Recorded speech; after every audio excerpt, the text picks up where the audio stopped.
Hello friends, स्वागत है आपका मेरे यूट्यूब चैनल मुस्कान अनोटिया पर। मैं हूं मुस्कान और आज मैं आपको बताऊंगी कि लास्ट टाइम पर एमपी पुलिस कांस्टेबल आप किस स्ट्रेटेजी से पास कर सकते हैं, क्वालिफाई कर सकते हैं।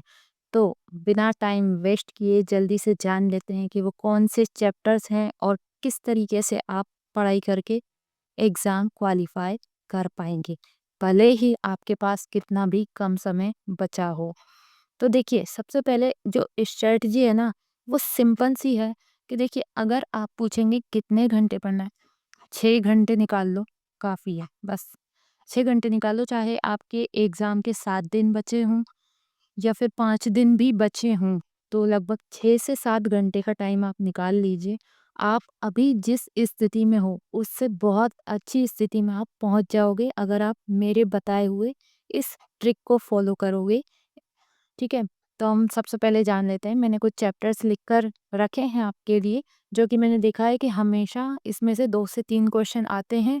और देखिए, एक चीज़ मैं हमेशा बताऊँगी कि जिन बच्चों का एग्ज़ाम नहीं निकल पाता ना, उनकी सबसे बड़ी गलती यही रहती है कि वो ईज़ी चैप्टर्स को भी नहीं करके आते। समझ में आया? जहाँ से आप नंबर स्कोर कर सकते हैं, आप वही चैप्टर्स को छोड़ के चले जाते हैं। आप ना कठिन चैप्टर्स के पास जाते हैं। उनको पढ़ने की कोशिश करते हैं, वहाँ से आपको ज़्यादा नंबर मिलने भी नहीं, आपको नंबर्स ईज़ी चैप्टर्स से ही मिलेंगे, ठीक है? क्योंकि 2 से 3 क्वेश्चन आते ही आते हैं इन चैप्टर्स से।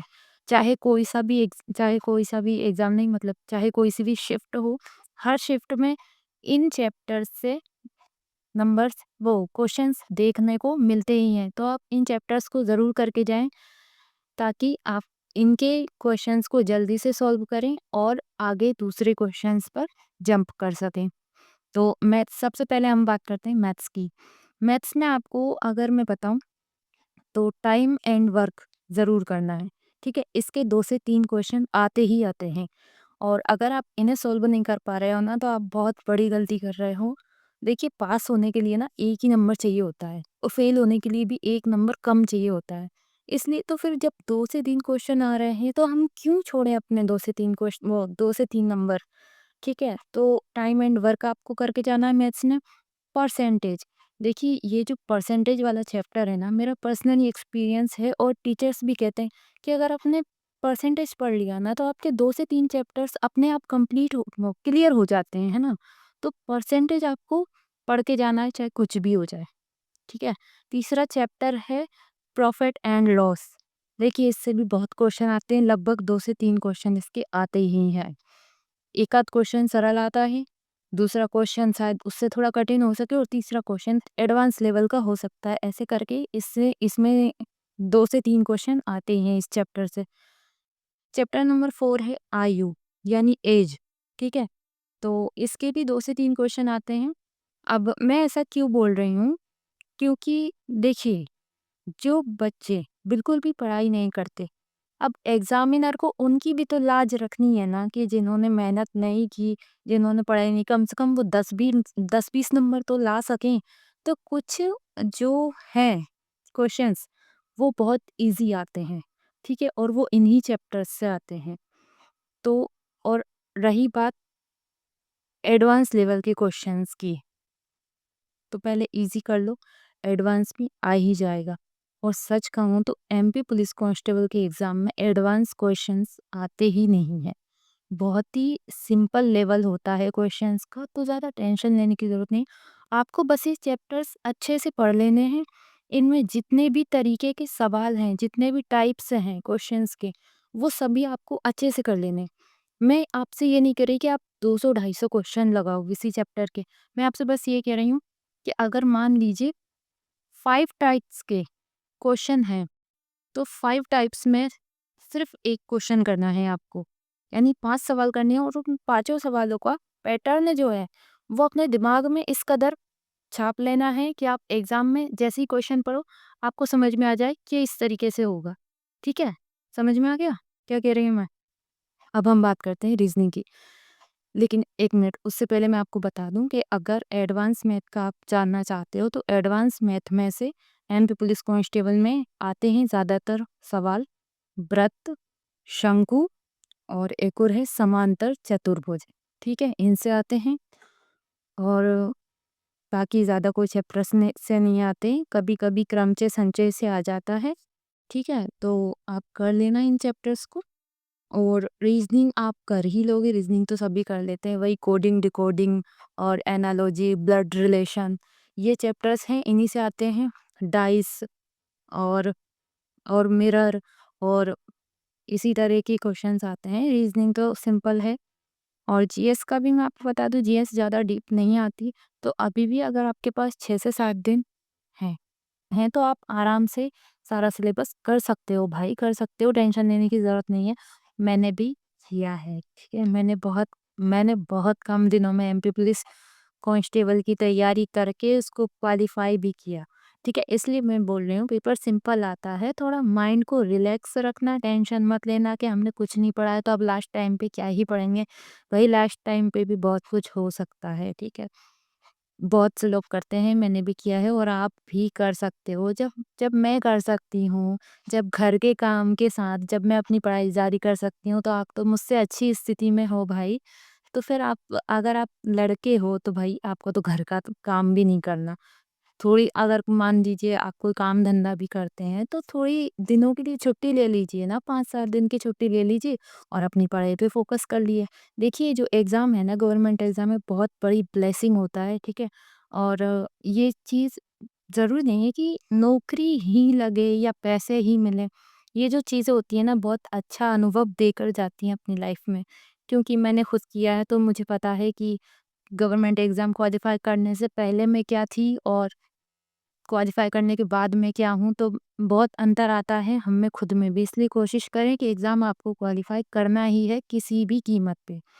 अब जीएस हो गया, मैथ्स हो गया, रीज़निंग हो गया, ठीक है? जीएस में आपको क्या पढ़ना है वो मैंने पिछली वीडियो में बता दिया था, तो आप जाकर देख लेना, या फिर मैं डिस्क्रिप्शन में लिंक दे दूँगी, तो आप यहीं से विज़िट कर लेना, ठीक है? लेकिन उससे पहले ये वीडियो पूरा देखो, अभी पूरा नहीं हुआ है। तो जो मोस्ट इम्पोर्टेंट थिंग है, वो है टेस्ट। जी हाँ, आपका टेस्ट ही आपका पेपर क्वालीफाई करवाता है। बहुत से ऐसे स्टूडेंट्स मैंने देखे हैं जो पढ़ाई में तो धुरंधर हैं, पूरा सिलेबस चार्ट डाला है, लेकिन पेपर फिर भी क्वालीफाई नहीं होते हैं, क्योंकि भाई साहब ने टेस्ट नहीं लगाया है। बहन जी अपने आप को स्मार्ट समझ रही थी, तो उन्होंने टेस्ट नहीं लगाए और जाके एग्जाम में धड़ाम से औंधे मुंह गिर गए।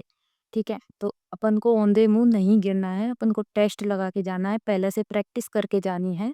ठीक है, टेस्ट से दो चीज़ होंगी, एक तो आपसे कौन से क्वेश्चन नहीं बनने हैं वो आपको पता चल जाता है, तो आप उनको सुधार लो, पहले से ही उनका रिवीजन कर लो। अगर जैसे एग्ज़ाम में मान लो इन केस अगर आपको नहीं आता, लेकिन आप पहले से टेस्ट लगा कर चले गए और आपने उसका रिवाइज़ कर लिया था, तो वो क्वेश्चन हो सकता है कि आपको एग्ज़ाम में आ जाए। तो टेस्ट लगाने का एक फ़ायदा ही है, नुकसान कुछ नहीं है, ठीक है? दूसरा फ़ायदा ये होता है कि देखिए एग्ज़ाम जो है, चाहे आप 1 बार दे लो, चाहे 10 बार दे लो, एग्ज़ाम एग्ज़ाम होता है, ठीक है? उसके लिए ना हमें मेंटली प्रिपेयर होना पड़ता है। और सबसे बड़ी बात, क्योंकि एग्ज़ाम हम ऐसा नहीं है कि घर से उठ के स्कूल में या कॉलेज में चले गए और हो गया एग्ज़ाम। ये तो सिर्फ़ उन्हीं के साथ होता है जिनका सेंटर वाले शहर में ही घर है। ज़्यादातर बच्चे दूसरे शहरों से आते हैं, तो हम जब ट्रैवल करके दूसरे शहर में जाते हैं एग्ज़ाम देने के लिए, तो जे जो एक ट्रैवल की थकान होती है ना, वो हमारे माइंड पे कहीं न कहीं हावी होती है। मैं मुझ पर भी होती है, इसलिए मैं बहुत अच्छे से जानती हूँ। तो जब आप पहले से टेस्ट लगाते हैं, तो जब एग्ज़ाम में आप बैठते हैं ना, तो उस एग्ज़ाम को अटेम्प्ट करने के लिए आपका दिमाग पहले से ही प्रैक्टिस में आ जाता है, जिस चीज़ का आपको बेनिफिट मिलता है। समझ में आया?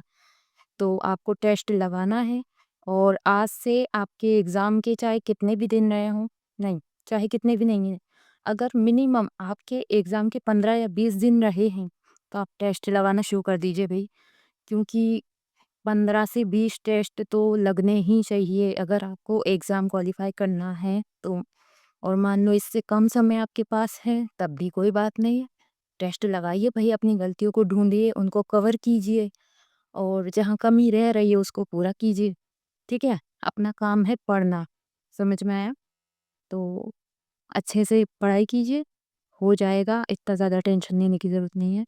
रही बात स्ट्रैटेजी की, तो स्टार्टिंग में मैंने आपसे बोला था कि बस 6 घंटे चाहिए, तो अब इन 6 घंटों में हम इतना सारा कैसे पढ़ेंगे? तो वो भी मैं आपको बता देती हूँ। देखिए 2 घंटे आप मैथ्स कर लीजिए। 2 घंटे बहुत है मैथ्स करने के लिए, ठीक है? क्योंकि अब देखिए कोई ऐसा टाइम तो है नहीं है कि आपको मैथ्स सिलेबस करना है। सीधी-सी बात है, आप रिवाइज़ कर रहे हो इस टाइम पे, तो आपको रिवाइज़ ही करना पड़ेगा, या जो भी आप पढ़ रहे हो आपको जल्दी-जल्दी ही करना पड़ेगा। तो 2 घंटे आप मैथ्स को दे दीजिए, 1 घंटा आप रीज़निंग को दे दीजिए और 1 घंटा आप जीके को दे दीजिए। कितने हो गए? 2 + 1 + 4, ठीक है? 2 घंटे का एक टेस्ट होता है, बस हो जाएगा काम। बिल्कुल हो जाएगा, गारंटी से हो जाएगा भाई।